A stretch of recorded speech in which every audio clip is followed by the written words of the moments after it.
Good evening, residents of Everett, Washington. I'd like to call to order the Everett City Council meeting of July 13th, 2022, and would welcome everyone back into the City Council chambers. The City Council is conducting our weekly council meeting hybrid. This allows us to reach members of our community who wish to participate via Zoom or those who wish to attend in person. It is our hope to continue this format to be as accessible as possible to our community. For those who wish to participate via Zoom, you may find the public comment registration form on the City of Everett website under the City Council Department. And once you click on the register here to provide comment via Zoom link, you will fill out the form completely. And once that form is submitted, you'll receive an email confirmation with the Zoom link and the phone number to the meeting. Note that participants must submit this form at least 30 minutes prior to the meeting. Forms submitted after that time will not receive the Zoom link or number to speak, but may participate the day or night of the meeting by coming in person to the council chambers. Please note that we do not allow comments on any kind of campaigning, whether for or against ballot measures or candidates running for office. We also do not accept comments focused strictly on personal matters that are unrelated to city business. Clerk, will you please take the roll? Mayor Franklin. Here. Councilmember Ryan. Here. Councilmember Vogely. Here. Councilmember Zarlingo. Here. Councilmember Tui. Here. Councilmember Fossey. Here. Councilmember Schwab. Here. President Stonecipher. Here. I would like to ask Councilmember Zarlingo, will you please lead us in the Pledge of Allegiance? Yes, indeed. I pledge allegiance to the flag of the United States of America and to the republic for which it stands, one nation, under God, indivisible, with liberty and justice for all. Thank you. And Councilmember Schwab, would you please read the land acknowledgement? I would love to. The City Council wishes to acknowledge the original inhabitants of this place, Stohooch people and their successors, the Tulalip tribes. Since time immemorialized, they have hunted, fished, gathered on, and taken care of these lands and waters. We respect their sovereignty, their right to self-determination, and honor their sacred spiritual connection with the land and the water. We will strive to be honest about our past mistakes and bring about a future that includes their people, stories, and voices to form a more just and equitable society. Thank you. Do I hear a motion for the approval of the minutes of the July 6th, 2022 council meeting? Councilmember Tui moves the motion for approval. Thank you. Seconded.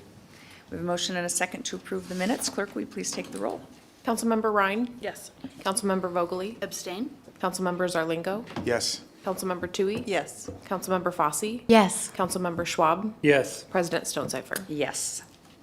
Good evening, Mayor Franklin. Good evening. Good to be here tonight. No comment tonight. Thanks. Thank you. And Angie, do we have anyone signed up to speak this evening for public comment or any other comments from the public? Good evening, President Stonecipher. We do have 10 signed up to speak, 0 written comments. When I call your name, if possible, please turn on your camera, unmute yourself, and give your name and city for the record. Please remember to limit your comments to 3 minutes. At 30 seconds, I will ask you to begin to wrap up. When I will first start with Alyssa. Go ahead, Alyssa.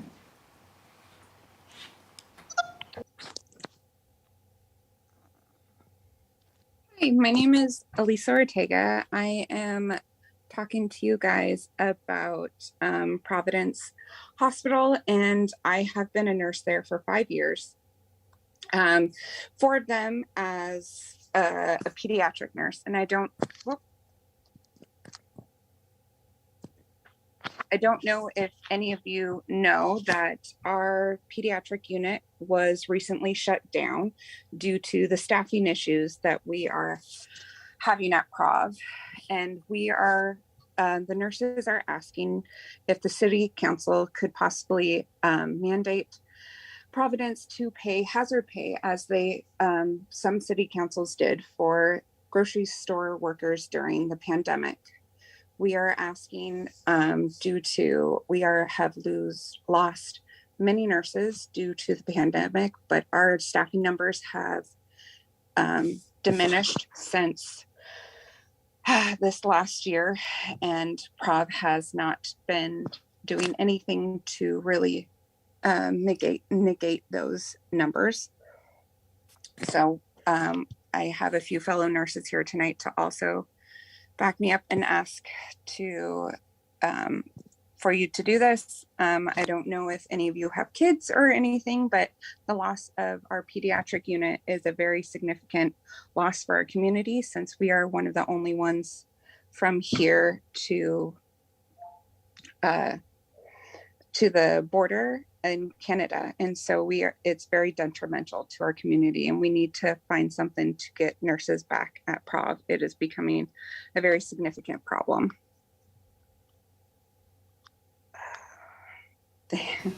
Thank you. Thank you. Next, we have Emily.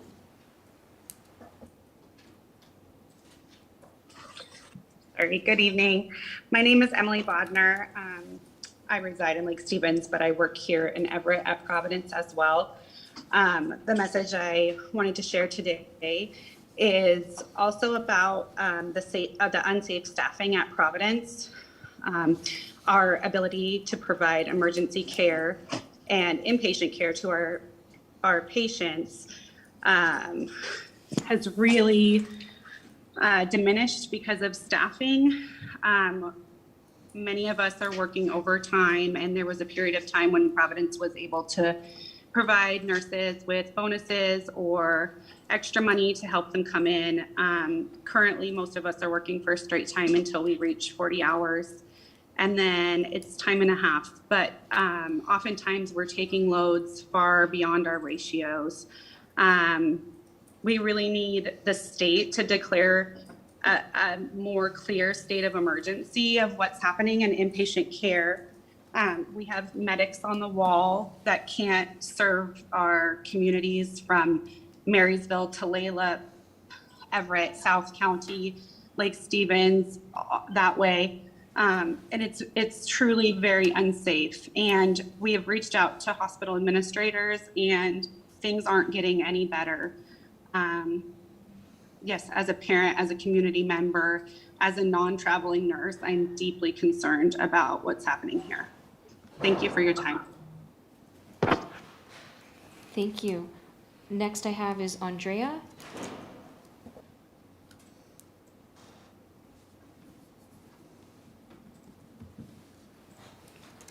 Andrea, if you would like to unmute and turn on your camera if possible.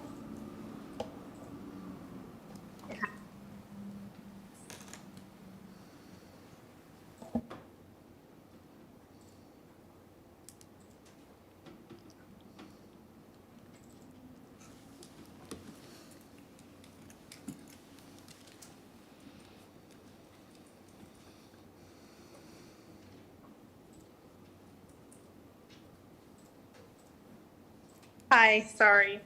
Just give me 1 sec. I have my notes written here. I just prepared a statement. So my name is Andrea Bustad. I've been a nurse at Providence for the last 15 years. And I'm here just to let you know that we are experiencing staffing issues unlike anything else I've seen in my career. Poor patient care and suboptimal outcomes are reflected as a direct result of the extreme staffing shortage. My main concern is that our community should be aware that the local healthcare system is operating under these poor conditions, and that if they need to come to the hospital, they can't rely on prompt or adequate care, and that the residents of this community and city deserve the medical care that modern medicine and nursing can and should afford them. Right now, I ask that Providence is held accountable and that there's transparency to the members of the community, the local government, and the Department of Health. Once we establish that, hopefully a plan of action will be put into place to restore our safe staffing and safe care that our patients deserve. So thank you so much. Thank you. Next I have is Julie.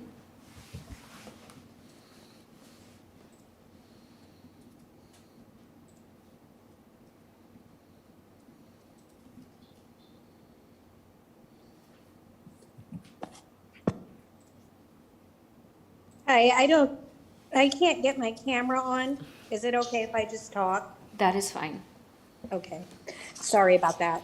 Hi, I'm Julie Bynum. I'm a float nurse at Providence Hospital for the last 12 years.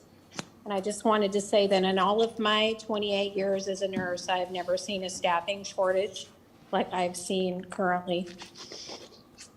This is absolutely unprecedented. I have a very real concern for my patients' safety on a daily basis and a struggle to even meet their basic needs. I'm frequently placed in a situation where I'm needed by 2 to 3 patients at the same time, and there's no available backup resource to assist me or them for that matter. A good example would be just last week when I had to choose who I was going to help. A patient whose blood sugar was critically low, or somebody that was elderly that had to go to the bathroom and that was climbing out of bed and had frequently fallen before. We have met time and time again with Providence Senior Management to find solutions to this nursing shortage and to keep our patients, your constituents, safe. We're asking for the City Council to mandate Providence pay all nurses hazard pay until this nursing crisis resolves. I'm also asking the City Council to contact Governor Inslee and ask that he end emergency orders providing hospitals protection and preventing the Department of Health from investigating staffing concerns. And finally, I'm asking for the City Council to investigate Providence for their unethical and negligent practice of ignoring staffing concerns. It is suspected that they are purposely understaffing all departments as a solution to their $1.3 billion financial loss. Thank you. Thank you. Next, we have Kelly Johnson.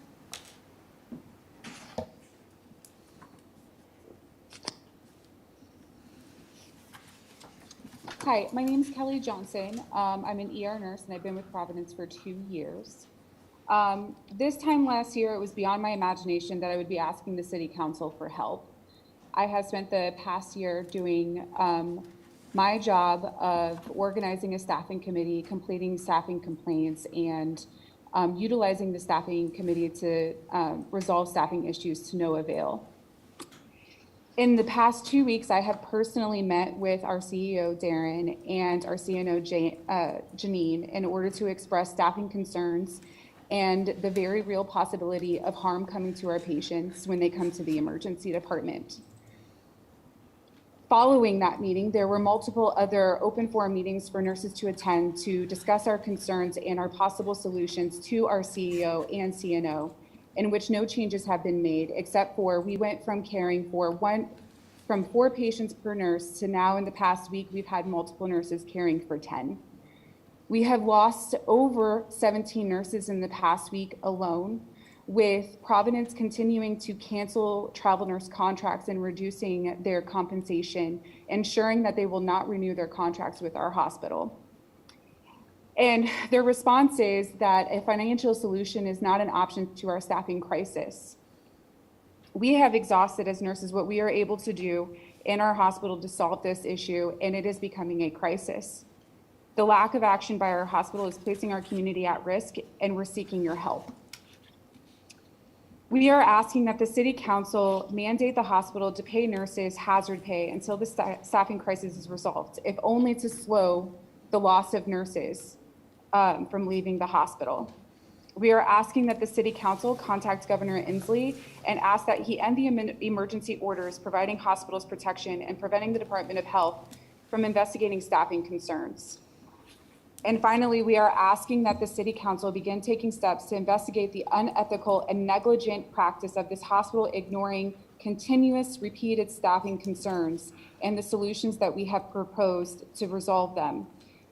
And it is concerning that they are purposely doing this in order to resolve the loss of $1.3 billion in the year of 2020.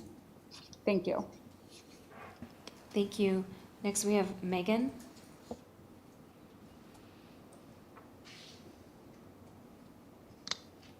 Hi, my name is Megan Kelly, and I live in Snohomish County, but I work at Providence Hospital. I work in the medical ICU. I've been there for over 5 years now, and I've worked at a lot of other facilities, and much like all of my peers have said today, I've never seen anything like this before. It's really sickening and disheartening to walk into every single day, but I'm here to ask for the help of the community, the local community around us. More so though, I would like to raise awareness for the local community, because I think that there have been several articles lately that have come out that have really depicted a lot of the situation to be nurse burnout related. And in fact, that burnout more or less comes from a 2-year global pandemic and then losing mass amounts of nurses on a weekly basis. And we just can't keep up. Because of that, we're at an unsafe staffing ratio right now, and we also aren't equipped with the tools and supplies that we need to do our job and to care for our patients. And it seems really counterintuitive to be a healthcare provider, but not be able to provide the health care that these people need. If we had the right resources and if we had the correct numbers, we would be able to do that, just like we could do during the pandemic. During the pandemic, we had a lot of collaboration from senior leadership, and at a lower management level, there was a lot of collaboration. There was asking for feedback. There was trial and error, but we were in it together and we were doing it together. And now post-pandemic, cleaning up the aftermath of that, we really don't have that collaboration anymore. We aren't working together, and it's been clear that we're kind of just on our own to figure this out. And it's not what we came here to do. So we're asking for the local community to please help us put this back together. And we'd like to stop as many nurses from leaving as we can. 30 seconds left. We need everybody that we can to be able to treat everybody that's in the hospital. Thank you. Thank you. Next is Michelle. Hi, my name is Michelle. I live in Linwood, but I work in Everett at Providence as well. I've been a nurse at Providence for almost 4 years now. I currently work in the ER. Staffing crisis is detrimental to our community and our patients. We are asking the council to take action and help mandate the hazard pay until the staffing has improved. I can think of countless stories regarding the dangers of short staffing, but this particular story comes to mind first. One night I was pulled to take an inpatient assignment in a pod of boarders, patients that are waiting for a bed upstairs. Sometimes it can be hours to days. There were 3 other nurses in this particular pod, all of which were running around trying to take care of their own patients. However, we were not given tech or CNA in this pod. It's nearly impossible to do a total bed change or even turn patients when they're a 2-person max assist by yourself, especially when every nurse in the pod is busy or has more patients than they should be taking on. Call lights are going unanswered as there are no nurses to be seen at the nurses station. On top of being short nurses, we are also short on transporters. I received a call stating that I could return to my original role if I could get my patients upstairs. I was now expected to transport patients upstairs my own. I asked another nurse to watch my patient while I left the transport. And when I got back, I worked on calling the next floor and asked if they were ready to receive my second patient. When they said yes, I approached my patient's door, and at the same time, the patient was also walking to the door. I was getting ready to open this door, but then this patient suddenly suffered from a seizure. Because I happened to be there right away, I was able to get seizure medications and a doctor there, but I can't help but think what would have happened if I was gone, and how long would it have taken for a nurse to notice, because we were so busy and short-staffed. This is a safety issue for our community, and this is just one of many examples. Thank you for your time. Thank you. Next we have Shauna.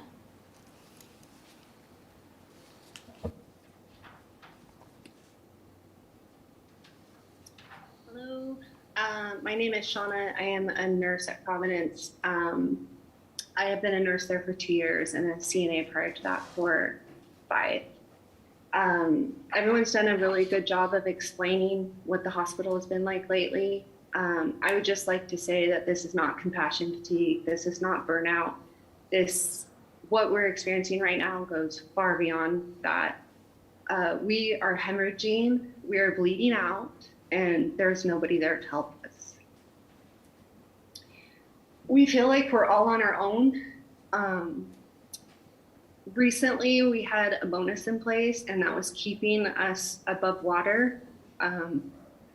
We were able to barely make staffing and be there to help our fellow nurses, and the bonus went away, and we've just been sinking since then. Older nurses are leaving because the conditions right now, it's physically breaking us to carry the patient loads that we're carrying.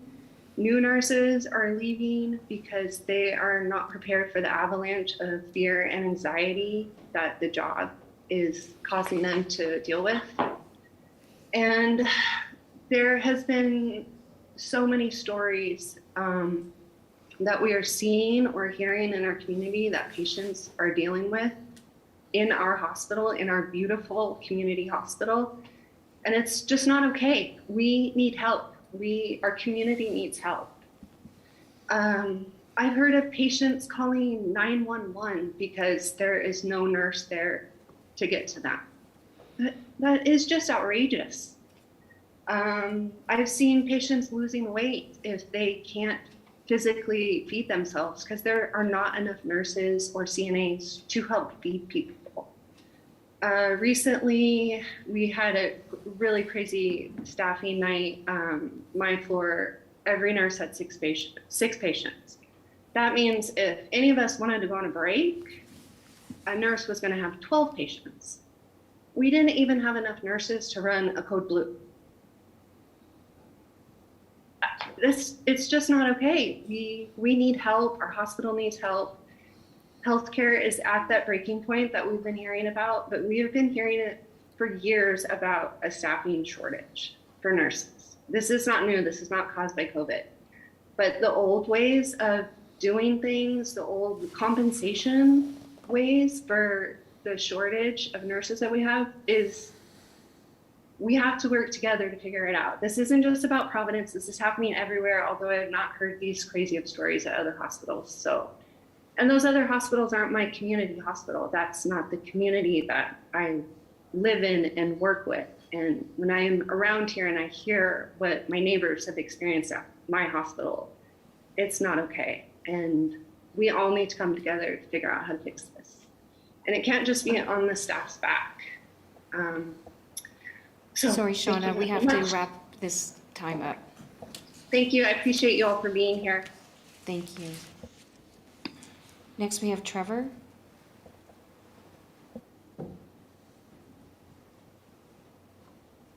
Hello, my name is Trevor Gendam. I'm an RN at Providence Regional Medical Center in Everett. I'm from Stanwood, but I commute to Everett there. And I'm just here to talk about the staffing shortage that we're facing at Providence Regional Medical Center. And, I think that it's important to kind of look at the history of what's gone on. There's always been a nurse staff shortage. And when you go back a little bit, you go to the 2008 report, Department of Labor and Statistics, they say, hey, you're going to be short 1.2 million nurses by 2030. You're going to hit critical mass, they're calling it, where there just won't be a response of nurses unless we do something. So this is an issue that Providence, being in the medical field, should absolutely know about. Now, this particular issue was exacerbated by a global pandemic, which the 2008 report couldn't predict. But there was predictions that the next pandemic was going to be a global respiratory pandemic. What did Providence do? Close to nothing. There was no stockpile of N95s, no cappers. And what happened? Well, some of us died. I think a little over 3,000 nurses nationally died. It was a hazardous working condition. And on top of that, there was a mass exodus. And we don't really know the results of that just yet because people are probably still leaving the profession as we speak because we're not at the end of the pandemic. Now, all of this leads to what's our current climate. What we're facing at Providence is perhaps the critical mass that was talked about in that study. It's just happening sooner because they couldn't have predicted that it would happen this quickly. Now, what we're seeing is Providence didn't do anything about it from 2008 until now. So where are we? Well, we're seeing that we're chronically working short. The ED is absolutely overwhelmed, and Providence's suggestion to fix these problems is a 6-to-1 patient ratio on some floors. Now, there is no scholarly data that backs up that is safe for patients. But we see that the nurse has less time, less attention to details, more stress, more shortcuts. This all impacts negatively patient safety, more infections, greater risk of medical errors. All these issues occur. On top of all this, what we see also is that Providence is likely profiting off the staff shortage. You have less nurses, less people to pay, but you haven't really reduced the patients by much. So what we're asking the city council to do is to do not allow them 30 to seconds. incentivize a dangerous workplace. What we're asking is, hey, let's have some sort of hazard pay. Let's have some sort of accountability for this. Please, help the community, step in, help the nurses, and protect the people here that are working to help as many as we can. Thank you guys for your time. Appreciate it. Have a good one. Thank you. Last I have is Brittany.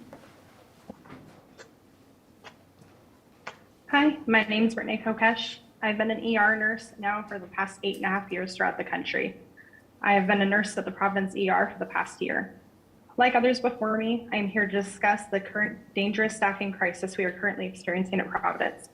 Each day, the nurses at Providence walk in, many of us dreading our day due to the unsafe staffing assignments that most are receiving.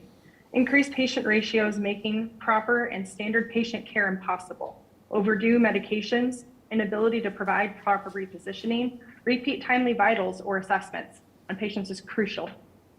For us in the ER, we feel a very heavy weight on our shoulders due to rooms being closed on the inpatient side due to lack of staffing. For instance, the other day on the weekend when I worked on Sunday, we were told at 7 p.m. that they would be closing 20 beds upstairs. Those patients, not sure where all they went, but they bottlenecked down to our ER. For an approximately 70-bed ER, we are boarding 70+ patients in our department daily, leaving long wait times, numerous hallway patients, with patients literally lining every available space possible, with some waiting for an inpatient bed up to 4 days in our ER, sometimes in the hallway. We have collectively gone to Providence leadership administration numerous times, vocalizing our concerns, only to fall on what feels like deaf ears, other than to be told they appreciate us. Also, blaming nursing burnout. This isn't just burnout. They continue to diminish our travel nurses who currently are critical to our proper staffing. Without them in the ER, as Kelly mentioned, we lost 17 people recently in the last week. When asked about hazard pay, we are told no due to $1.3 billion in debt and financial loss, as Providence continues to buy other hospitals and to rebrand and rename, which also costs money.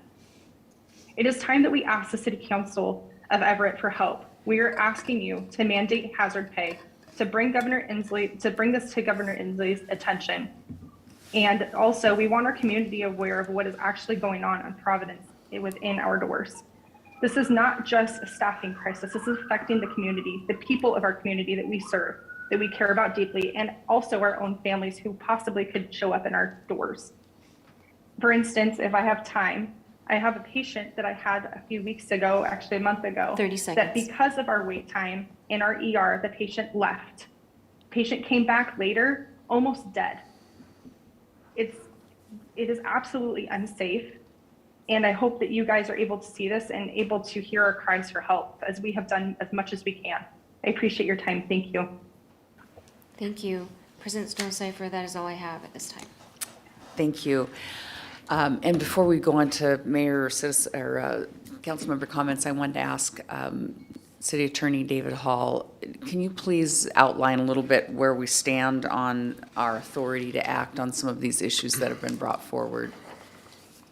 Sure. A number of issues were brought forward, and they all sound like very genuine concerns, of course.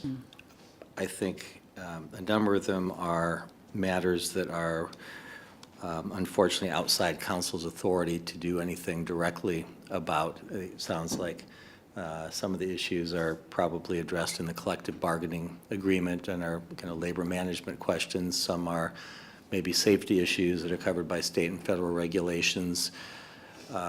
Certainly, the requests to bring this to Governor Inslee's attention are something that you can do, and a suggestion might be to have this group draft a letter, and each individual council member would be free to sign on to it or not at their discretion. Otherwise, you're left with a pretty complicated discussion of what a letter should look like that the entire council would approve.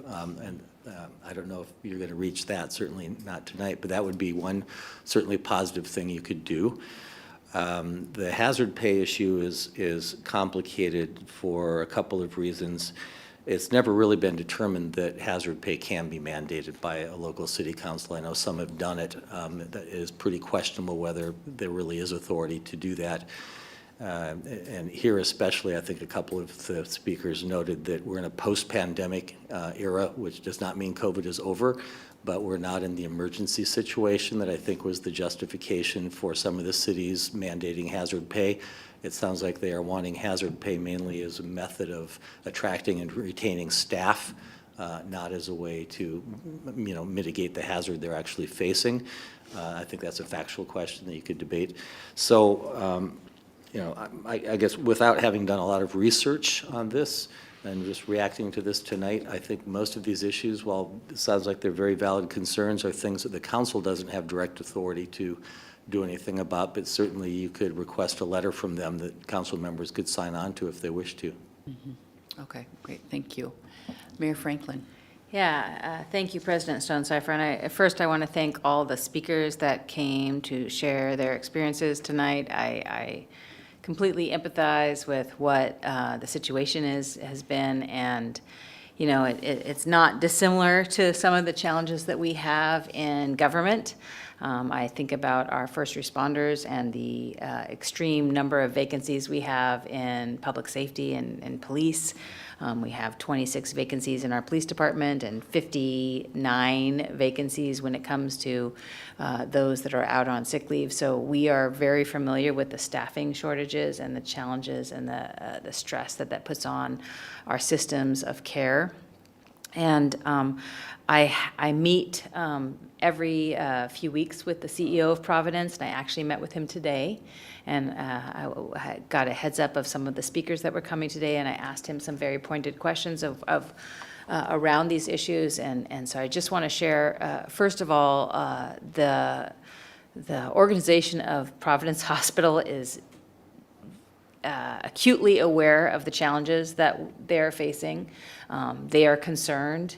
They are doing everything in their power, just as we are, to fill the vacancies that they have and to release the tension that there is on the staff that they have. So it is not an issue that the administration of the hospital does not empathize or care about what's going on. They actually very much do and are working. And just like so many systems, I feel like COVID has seriously impacted every sector of our society. And every sector feels like they're the only sector impacted, and sadly, that is not the case. It is every single sector of our society that is impacted. And sectors like first responders, like our police and fire, or our nurses and our healthcare professionals, they're the most acutely impacted. And I cannot imagine what it is like to be them right now, because they have been dealing with this for 2.5 years without relief.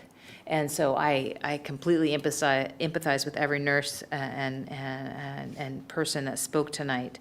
But there is, the hospital of Providence is doing everything in their power to address these issues. And I asked about, what they were doing and how they were, they're negotiating contracts that have incredible increases in COLA and pay. The challenge that they've experienced is, during the pandemic, we had staffing shortages, burnout. And so we had visiting nurses that were filling those gaps. And so the visiting nurses came in, And the visiting nurses make pretty much double or a lot more than the current nurses. And so what happens is you have these visiting nurses that come in and they're making a whole bunch of money. And then the current nurses that are doing all the same work are like, well, what in the world? Here's this other person who has none of the training, none of the experience that I have, and they're making double. Why am I doing the same job for half the pay? I quit. And so it's kind of a self-fulfilling prophecy. You've got the visiting nurses, then they're making the money. The nurses that we need are quitting, and then they're then becoming visiting nurses. They're leaving and going and doing other jobs, and we have a staffing shortage. And so it just steamrolls from there, right? And so Providence Hospital is desperately trying to deal with the situation. They are working on every possible scenario to try to support the nurses that they have, to decrease, as one of the folks shared, they were frustrated that they were decreasing the number of visiting nurses, but the visiting nurses is actually kind of part of the problem, right? As much as we need those visiting nurses, because of the pay inequities, it's actually increasing the number of people that are leaving the healthcare profession. And so we need to work on balancing that. And so they are addressing that. I am very confident that they are addressing it with a lot of compassion. So it's going to take time. I honestly left the conversation with the CEO of Providence a little depressed, because it is going to get worse before it gets better. This is not going to be something that is easily resolved, just like our first responder crisis that we have here in the city of Everett.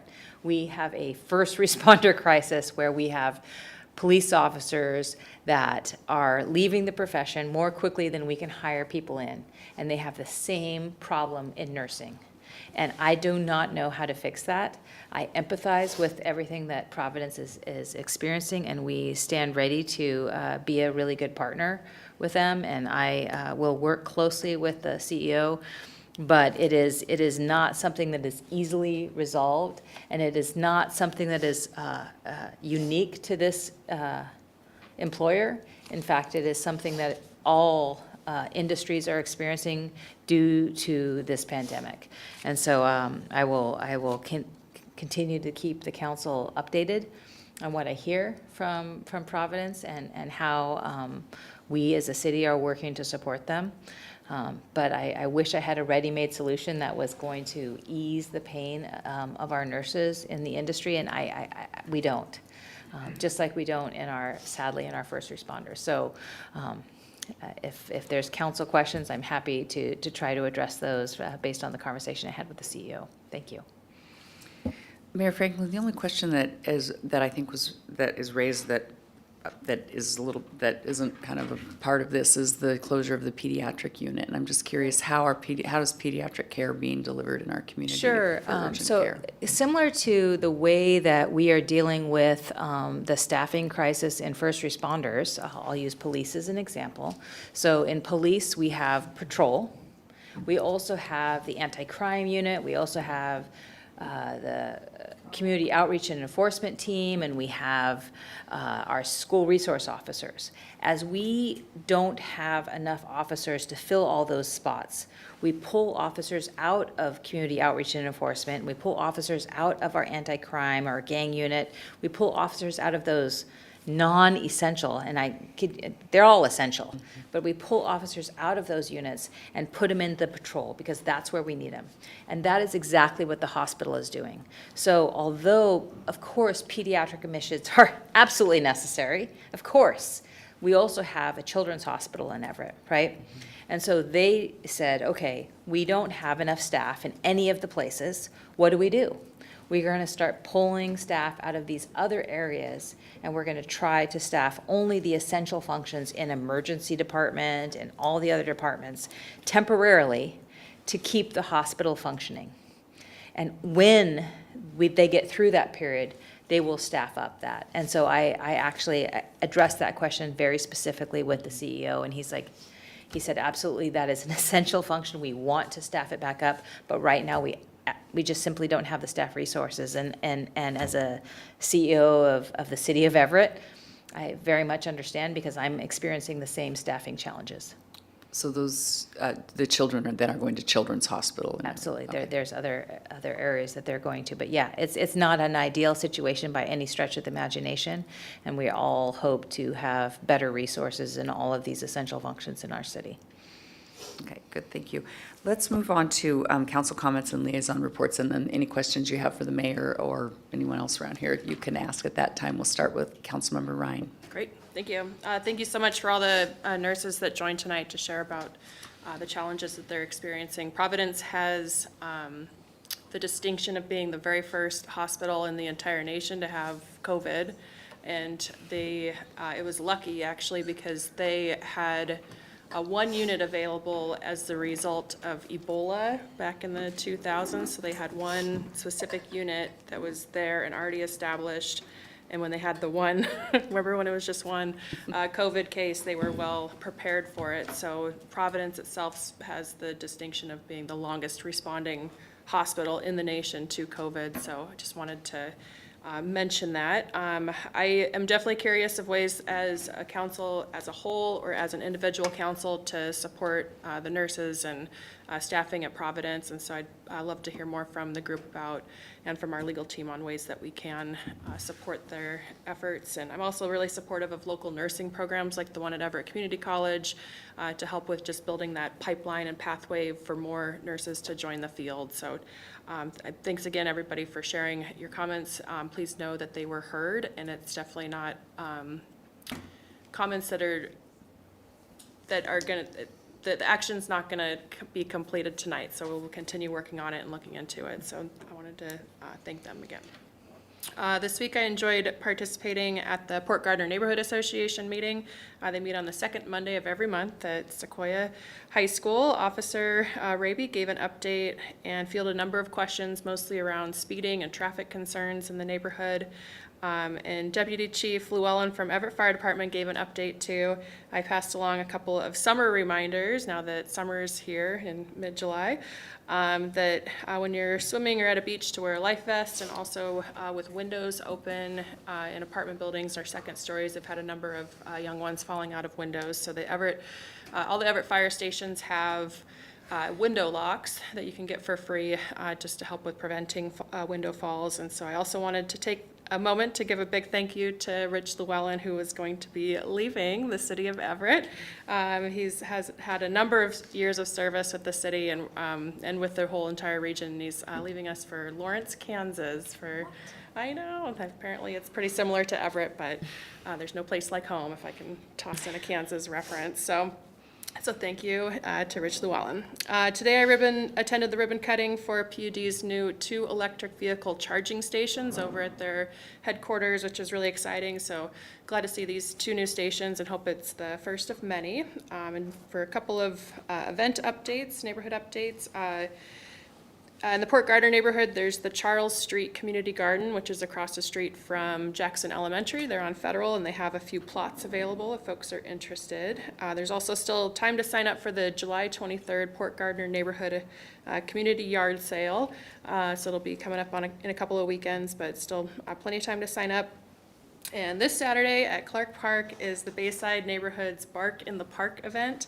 There's going to be vendors, agility courses, and I heard there's going to be a bikini contest, so for the dogs. Thank goodness. So that's to be confirmed, but I hope it's a delight. And I also lastly wanted to mention that today I participated in my own small way in Strike for America. It's a national call to stand up for basic human rights like equitable and safe access to voting, protecting women's rights, protecting reproductive health care, protecting the rights of our LGBTQIA+ community, and passing gun protection. And will continue to use my voice as a female elected to fight for those whose voices have been historically excluded, and invite others to join me in standing up and speaking out against injustice. Thank you.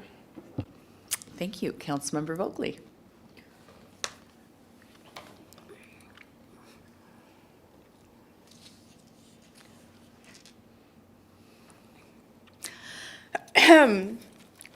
I'm finding it very difficult to speak at this time. I probably shouldn't speak much. Would you like us to come back to you? No, because it'll be worse. Thank you, though. I appreciate that. I started writing up a little something to share with all of you, and then I decided not to share that. And then we got all of the calls from the nurses at Providence, and at first I was okay. And now obviously I am not. And this bit that I would like to share with you is that I am diagnosed suffering from PTSD, and it sounds like a lot of other people are as well. And I know I've mentioned it, that it's a real thing that, our police officers have to go through, and we need to make sure that our first responders are getting the help that they need. And some of us up here are also first responders in our own right. We may not get the vests and the guns or the medic units and CPR things, but we're working very hard. And so again, take care of your people. Allow them time if they need it. I will probably be asking for time, but I don't know yet. And I'm going to save my really angry patriarchal rant for a different time. Maybe not a different location, so stay tuned. And I want to apologize for those meetings that I have not been able to attend recently, but I look forward to making more of those events in the very near future. So I definitely support the nurses at Providence. Thank you. Thank you. Councilmember Zarlingo. Well, I'd like to thank the nurses that are working to bring this situation to our attention. I've heard a little bit about this in the past and have been looking into it, and there's a lot I don't know. I've talked to a couple of people who I respect and admire in the healthcare area, and I think they validate the seriousness of the situation. I think the mayor also had useful, informed perspectives on this, and I will certainly be paying more attention to this and to those people to learn more what we can and should do. And it is in parallel with what I've heard in terms of working with our other first responders and making some efforts there, because I think one of the things we can do to improve that situation, hopefully a kind of a virtuous cycle where we get some additional staffing, which can allow our current staff to have a little bit of breathing room, some vacations, some time off, some relief from a high pressure environment. So I'm going to pay attention to all those areas. I'll look at any initiatives brought forward, any measures, any letters to try to do something positive in this. And we are in, from recent work with the Health District on the Board of Health, we're in a situation where we have a new COVID variant that is thankfully not more effective at putting people in the hospital or killing them outright or putting them in the ICU, but is more effective at spreading. We're not maybe at measles communicability yet, but we're aiming in that direction. So I would ask our citizens to with all of our community members, be more careful, a little more careful than you have been. Maybe wear masks in a few more places, especially any crowded indoor environments, if you're comfortable with that. Consider another booster. Certainly for those of us 50 and over, it's time for a fourth shot, a second booster. And if you can move some indoor gatherings outdoors in our wonderful Pacific Northwest weather this time of year, please consider doing that. If we can reduce some pressure on that hospital, it'll benefit us all. And then the last comment with respect to health and the Health District, which is a really important thing in these times, that process of turning it into a county department is as I've learned, going to be furiously complicated and a real challenge to complete in the time that we have. So have patience, but look forward to a health district that next year will be able to do more than it can this year. Thanks. Thank you. Vice President Tui. Yeah, thank you, Council President. Well, first I want to really thank all the nurses that joined us this evening, and want to thank you for all the work you've done, and all the healthcare workers that have been in charge for way too long with this pandemic. Really appreciate all your hard work, and that they're vital to our community. It's just very unfortunate that the pandemic is still raising havoc with our whole society and will continue to for quite some time. But do support how we can help them in some way, so I look forward to seeing what we can do there. But thank them for coming and sharing their story.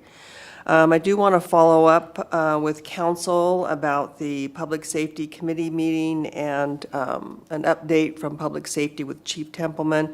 I did meet this week with the mayor and the chief and council president to talk about the best way to do this, since it is of the highest priority and affects all areas of our city, and felt that a briefing to the council as a whole is a lot more beneficial, as well as effective in getting answers, information, and discussion. So we'll be scheduling that as soon as we can during a regular council meeting, I believe is what we left it at. I know the chief is wanting to get a few more fresh statistics for us, so we'll look forward to that, and that's what we'll do with the Public Safety Committee meeting. Okay? And that's all I have. Thank you. Councilmember Fosse. I'm thrilled to hear about the public safety presentation. Thank you. Thank you for doing that. I'm looking forward to it. Thank you to Councilmember Zarlingo for your reminders about keeping safe in the current rising rates of the pandemic, and I appreciate the reminder. Also, thank you to Councilmember Liz Vogely for just expressing a lot of her sentiments and telling her truth. I know a lot of people are dealing with a lot of things right now, and that nice little reminder to give people grace is refreshing and good for all of us. Thank you to Councilmember Ryan for reminding us about where this all kind of started with Providence. I appreciate all of our nurses raising awareness and making it more publicly known about the difficulties that are going on right now. Unfortunately, I was not given advance notice of the speakers tonight, so I was not able to reach out and speak to any CEOs or anybody involved in any of those departments. So I would like to make a motion to work with legal to see what we are permitted to do with regards to whether it's going to be a resolution or a letter or whatnot to address some of these issues, because it is very important to do our best to keep our community safe, and I don't think anyone can disagree with that. Councilor Ryan seconds. Thank you. So I just want to say that I do appreciate the reminder of the workforce shortages across all sectors, and when those happen, it's good to jump into action. And, you know, we do things like lateral hiring bonuses, or we do things to make sure that the environment is a good place to be a part of so that people want those jobs. So I don't think it's a difficult request for workers to request the same. And nurses save lives. I've personally, and so has my family, been harmed by a lack of adequate staffing. So I understand the impact that can have on a community, and I wish that on nobody else. So I wanted to say thank you again for the nurses for taking their time and expressing their concerns. And I would like to have them involved in the follow-up, if that's possible, if we could get their contact information. Thank you. Oh, and I also went to the Economic Alliance of Snohomish County's Port Report, which was amazing. Thank you. Councilmember Schwab. Is there a motion and a second? And- Oh, yes, I'm and sorry, if- we have two council members that are. Yeah, and if it is, I'd like kind of to know what the motion would say. Well, the way our procedures work is we need two council members to want to work on something to give that over to the city attorney to work with them on. So we've got two people that are willing to work on that. We'll have them work with City Attorney Hall and bring forward something. If you would like to join them in that work. I would, thank you, yeah. That would be great. We can have three people doing that. And so I'll have you three work on that and bring forward to us your best ideas. Okay. I just want to say to the nurses, thank you. I know you just want to go to work and take care of your patients and take care of your family and be rested and be energized for your time off and to serve and be a community, and for you to have to speak up and be active. I appreciate that. I know that's probably not your first choice. And I also know that you represent a lot more than just what spoke tonight, so thank you. Thank you. And I too want to thank the nurses who were brave enough to come forward tonight. I know that that's not an easy thing to do, to share what you shared with us. I am familiar with the plight of the hospital. My husband is a physician there, and so I know that there's been a lot of struggles with staffing. They've basically at least one day a week, they cancel all non-emergent surgical cases and procedures to try to keep admissions down because they simply don't have enough nurses to staff all the beds that are there. And yet people still get sick. And so, of course, we're seeing the people that really have to be there are in the hospital and needing that care. It is a complicated problem. The labor issues are sort of beyond, they transcend healthcare, public safety. I work in education in my day job, and we are going to see classroom stuff full of children in the over the coming years with one teacher for 30 or 35 kids. It's just going to happen because there's a shortage in education as well. I don't know what those answers are, so it'll be interesting to see what you come up with for us to act on. But I do want the nurses to know that I hear you. I hear about it every night, and my spouse is also very sympathetic to the state of what is going on, and yet there seems to be it's a difficult, challenging problem there's no simple answer to it, like all challenging problems. That's all from me. Do we have an administrative update this evening? No. Thank you. And City Attorney Hall? No report from legal and no executive session. Thank you. Thank you. We'll move to our consent agenda. Do I hear a motion for the 3 consent items? So moved. Councilor Ryan seconds. We have a motion and second to adopt the consent agenda. Clerk, will you please take the roll? Councilmember Ryan? Yes. Councilmember Zarlingo? Yes. Councilmember Toohey? Yes. Councilmember Fosse? Yes. Councilmember Schwab? Yes. President Stonecipher? Yes. We have 5 proposed action items, and items 7 and 8 are first reading, so I'll read them into the record. Item 7 is Council Bill 2207-27. It's first reading. Adopt a proposed ordinance, adopting the proposed ordinance amending EMC 16.60.090, granting limited authority to the fire marshal and fire marshal designees. The third and final reading will be on July 27th. Item 8 is Council Bill 2207-28. It's first reading. Adopt a proposed ordinance creating a special improvement project entitled Water Main Replacement X, Fund 336, Program 031, and the third and final reading of that item will also be on July 27th.